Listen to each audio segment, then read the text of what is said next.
Para sa mabilisang paggawa ng ating pong lesson plan gamit ang ilaw format po natin. So pumunta po sa Google, i-type po ang gemini.google.com. Then pagkatapos po nun, ay may makikita po kayo sa pinakababa yung settings. I-click nyo po yan. Pagka-click nyo po sa settings, pipindutin ulit yung connected apps. Then dapat naka-turn on po siya. Ayan, naka-turn on naman din sa akin. Yan po, ito po, ganito. Yan. So dapat naka-turn on po yan. Para connected po yung ating pong G Drive po natin o Google Drive natin dyan. So turn on, then punta po kayo sa G Drive. So www.google.gdrive.com. Then i-upload nyo po yung ilaw format na walang na blank space po siya. So wala yung format po ng ating pong lesson plan.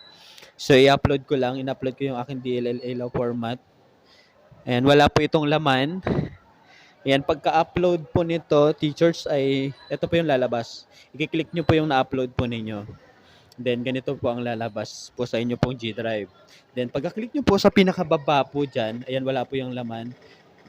From day 1 to day 2, 3, 4. So lalagyan po natin yan mamaya ng laman. Ayan, so dito sa pinakababa may makikita po kayo yung parang star, yung pinaka-sign po ng Gemini. And then i-click nyo po yan. I-click nyo po yung sa pinakababa. Yan, dyan na po magsisimula. Yan, ipipaste po natin dito yung ating pong pinaka-prompt natin.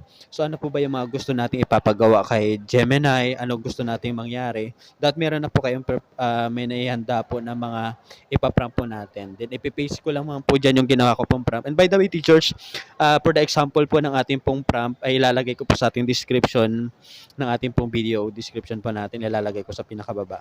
So para po alam po ninyo o kung paano po yung paggawa. Ayan. Napakabilis lamang po nito, teachers, ang paggawa po nito. Wala pang 1 minute o supposed to be pinakamahaba 1 minute. Kaya na pong gumawa po ni Gemini ng sample po ng ating pong ilaw format ng ating pong mga lesson plan. So dahil alam ko marami po tayong ginagawa, so medyo matrabaho din po ang paggawa ng ilaw format. So through the use of Gemini app, magiging mabilis po yung paggawa. Yan. Yan po. So meron na pong nakalagay sa ating pong mga table. So tingin nyo po okay na po yung mga nakalagay po ng mga nilagay po ni Gemini, ay i-accept all nyo lamang po yan. If ever naman po na mga wala, may mga box po na walang hindi nalagyan, ang gagawin po natin dyan, i-accept all po muna natin, click accept all. Then pagka-click ng accept all, magpa-prompt ulit tayo na do not leave any blank space. Ayan, then click okay. Then, continue to ulit. Mag-generate ulit siya doon sa mga blank space na walang doon sa mga box na walang laman. Ayan po. So, ganyan po, teachers. Ganyan lang po siya kadali. If ever naman po na, halimbawa, hindi nyo po nagustuhan yung mga nilagay na mga activities or ano, pwede nyo na mag-prompt ulit kayo na mga ipapagawa po sa kanya. Ayan na po. Meron na po mga laman siya. Ayan.